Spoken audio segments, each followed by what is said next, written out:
Hi, my name is Chris. I'm a wedding filmmaker in Central Texas, and I'm going to show you how to create a 21:9 video in Premiere Pro.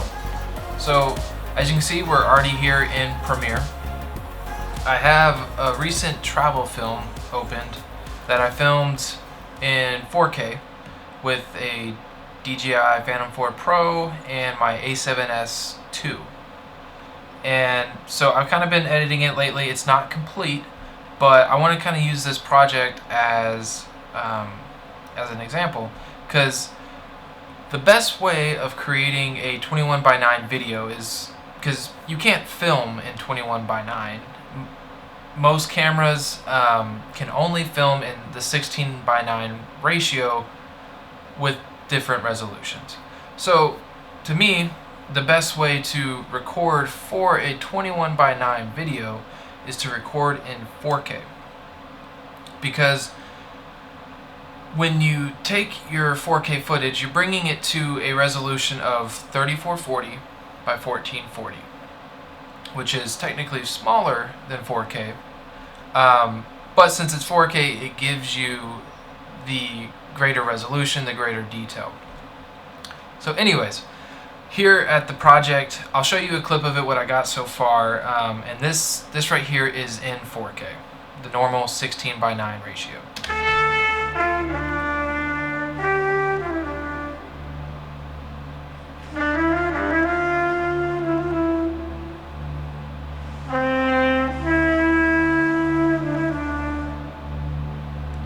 Okay, so that's enough. As you can see, just remember what this looks like. And how much detail we have on the height and the width. So I have a second timeline already set up with the same files that we can edit. That way that I'm not editing over my current timeline that I'm still working on. So we're gonna open that up, and Premiere's got this wonky thing going on with this central graphics thing. Okay, so what you want to do 21:9 is you have your 4K footage imported. What you want to do is go to sequence settings. Right now it's set to DNX HR UHD. This is a good editing mode for me when editing 4K footage. It's what it automatically goes to when you import DJI footage. But anyways, change your editing mode to custom. When you select custom, that will allow you to change all of these different options here, and what we want is the frame size. So like I said earlier, 21:9 4K is 3440 by 1440. So you would kind of expect that to say 21:9, but it's 43 by 18.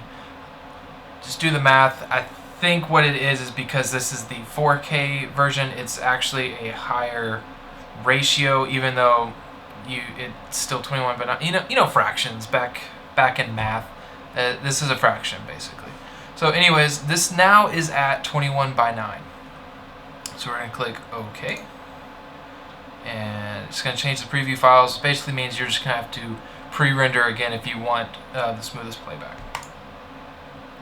So again, Adobe Premiere. Oh, hey, and now it looks kind of normal there. So this change, I'm going to go ahead and pre-render so that this can play back smoothly.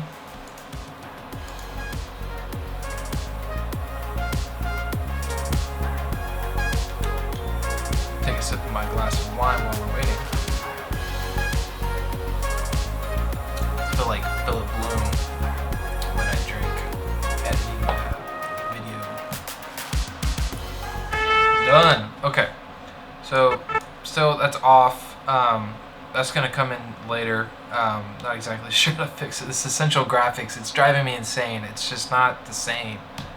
Anyways, so we're gonna click enter, and you'll see a difference.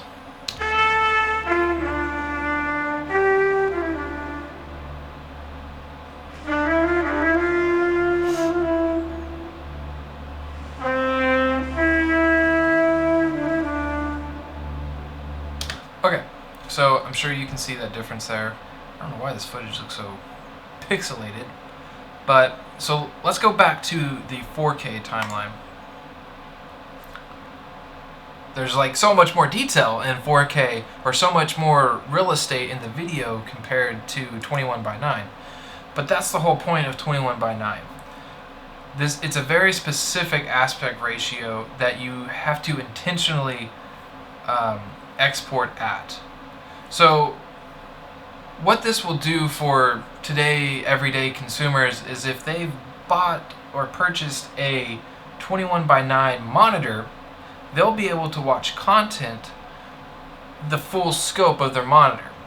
Normally, if they were watching a 16:9 content film, they would have black bars on the side. And if you happen to put in your widescreen bars on 16:9 footage, they're also going to have bars on the top. So they're going to have like little bitty footage here in the middle. But now if content creators start exporting at 21:9, they'll fill up the whole monitor of people that are watching at a 21:9. But the added benefit as well to people with 16:9 monitors is it'll give that natural widescreen bars, so you don't put it in post. So those are kind of your pros and your cons of 21:9. The con is you're losing some space in your video, so you'll have to adjust for that and change your position if you want something a little more in frame, a little more out of frame, that kind of thing. The pros is it helps 21:9 monitor people, and it gives 16:9 monitors the natural widescreen bars, which make it look a little more cinematic. So let's go back through. This is 21:9 footage.